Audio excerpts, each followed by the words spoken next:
Hello नमस्कार सुप्रभात। कैसे हैं आप लोग। आज मैं नया वीडियो लेके आया हूं और ये वीडियो है आपके अपने घर के वास्तु शास्त्र के बारे में। बहुत सारे लोगों की ये धारणाएं हैं कि वास्तु शास्त्र एक कला, एक विज्ञान, एक तकनीक है जो घर बनाने में सहूलियत देती है। हाँ, साथ साथ एक और चीज़ है जो है धार्मिक अनुष्ठान। एक आर्किटेक्ट, एक स्ट्रक्चर, एक सिविल इंजीनियर आपको घर का नक्शा अच्छी तरह से दे सकता है।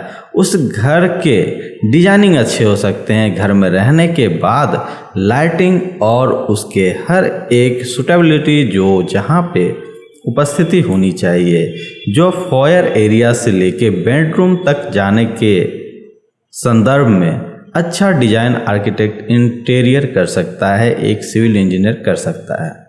हाँ, अब बात आ जाती है कि क्या उस घर में रहने वाले हर व्यक्ति सुखी, संपन्न और निद्रा अच्छे से ले सकते हैं। इसकी गारंटी ना कोई इंजीनियर दे सकता है, ना मिस्त्री दे सकती है।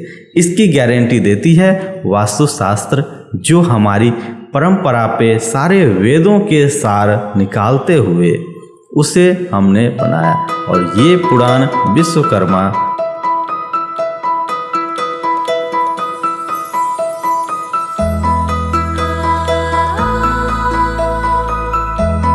इसी संदर्भ में हम यज्ञोपवीत का दृष्टांत ज़्यादा उपयुक्त है। द्विज मात्र में यज्ञोपवीत संस्कार होता है, लाखों हजारों रुपए खर्च होते हैं, बड़ा भारी उत्सव होता है। उसी तरह से विवाह आप बार बार कर सकते हैं, लेकिन यज्ञोपवीत आप जिंदगी में एक बार ही कर सकते हैं। ठीक उसी प्रकार से जब यज्ञोपवीत संस्कार से व्यक्ति का इस लोक में दूसरा जन्म होता है, उसको देवत्व की प्राप्ति होती है। यज्ञोपवीत में यही धार्मिकता निकाल दी जाए तो वह सिर्फ एकमात्र सूत बचेगा। इसी तरह से अगर किसी मकान से हम वास्तुशास्त्र को निकाल दें तो सिर्फ वो एक ढांचा, एक लोहे, कंक्रीट और बजरी से बना हुआ एक शरीर का ढांचा रहेगा, ना कि वो आपका आवास, आपके अनुष्ठान, आपके निद्रा को परिपूर्ण करेगा। तो हमें मानव जीवन के लिए यज्ञोपवीत जरूरी है, उसी तरह से घर बनाने के लिए वास्तुशास्त्र की भी ज़रूरत है। तो इन दोनों के रिलेशन इसी प्रकार से होंगे। तो हमें ये समझना होगा कि वास्तुशास्त्र के भवन निर्माण में छिपे हुए कला में क्या धार्मिक रहस्य है, उसे हम जरूर जानेंगे। तो ये 4 प्रकार के होते हैं। नंबर फर्स्ट, धर्म, अर्थ, काम, मोक्ष। धर्म वही है जो व्यक्ति को धार्मिक लाभ दे। भवन में निवास करने वाले प्राणी को आध्यात्मिक व आत्मिक सुख मिलना चाहिए। उसमें निवास करने वाले व्यक्ति को आधि भौतिक, आधि दैविक और आध्यात्मिक त्रिविध तापों से मुक्ति मिलनी चाहिए। भवन में निवास करने वाले प्राणी को देखते ही आम आदमी का सिर श्रद्धा एवं विश्वास से स्वतः ही उनके चरणों में झुक जाना चाहिए। घर में कभी किसी से झगड़ा ना हो, कलह ना हो, नैसर्गिक बैर भाव ना हो।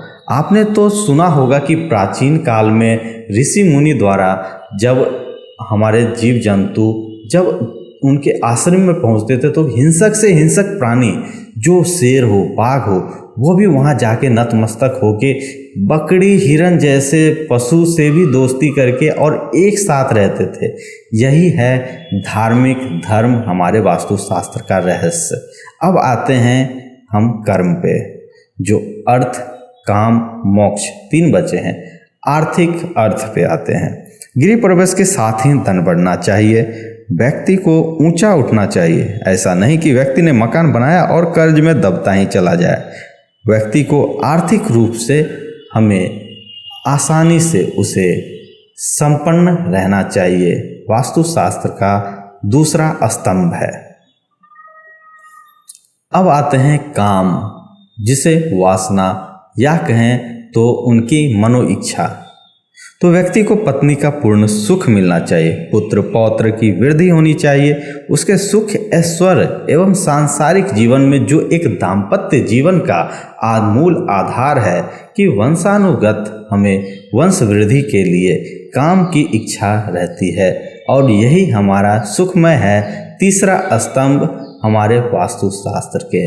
अब आते हैं मोक्ष की तरफ। जो इंसान अपने अंतिम चरण पे, अपने अंतिम चतुष्पद पे आता है तब उसे मोक्ष की प्राप्ति की अभिलाषा रहती है। तो वास्तु पूजा करते वक्त सदगृहस्थ की सदव्यवहार के कारण सदगति होनी चाहिए। वास्तुशास्त्र इन चारों सिद्धांत को प्राप्त करने में मनुष्य की सहायता करता है। अब शुरुआत करते हैं वास्तुशास्त्र की प्रथम श्रेणी से। क्या अग्निकुंड में जल स्रोत हो सकता है? जल निकाल सकते हैं। स्रोत अगर कर दिया तो ये हानि आपके घर के लिए बहुत ही आपत्तिजनक हो जाएगी। इसे एक उदाहरण से समझते हैं। जैसे उनमें बोरिंग डालने के बाद मेरे एक क्लाइंट के साथ क्या हुआ था, जब उसके घर में गया देखने तो वहाँ का उसके खुद का अपने ही शरीर पे हानि था। डायबिटीज, हर एक तरह की प्रॉब्लम आ गई। आग और पानी एक साथ रहने के कारण उस घर में जो भी उस स्रोत से पानी पी रहा था, पूरी घर में क्ले, सबके मन में वो अग्नि से प्रज्वलित जो जगह है, उससे जो पिया हुआ पानी है वो सबके मन में गर्मी का विचार ला दिया। अब इसका शास्त्रों के अनुसार जल की स्थिति क्या होती है वो समझिए।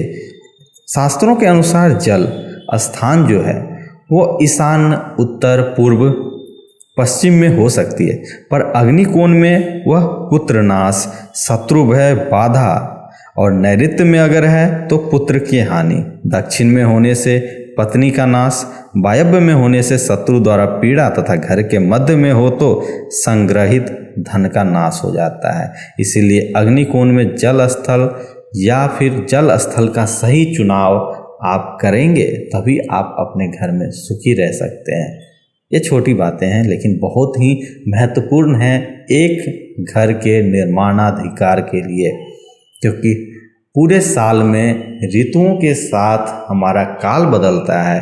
काल बदलने से ही हमारे भाग्य की नींव उसी पे निर्भर करती है। नहीं तो ऐसा अगर ना हो तो किसी के ज़िंदगी में उतार चढ़ाव नहीं आएंगे।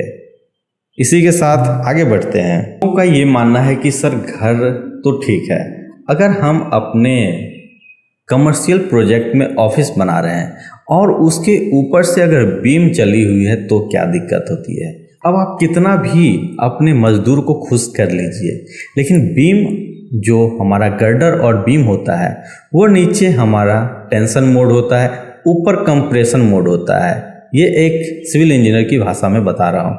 टेंशन मोड होने के कारण उसका जो रिलेटिव आपका इम्पैक्ट आएगा, उसकी मैग्नीट्यूड जो पड़ेगी, वहाँ बैठे हुए आपके क्लाइंट हो, कस्टमर हो या आपका एम्प्लॉय हो, वह हमेशा उसके नीचे बैठे हुए तनाव महसूस करेगा।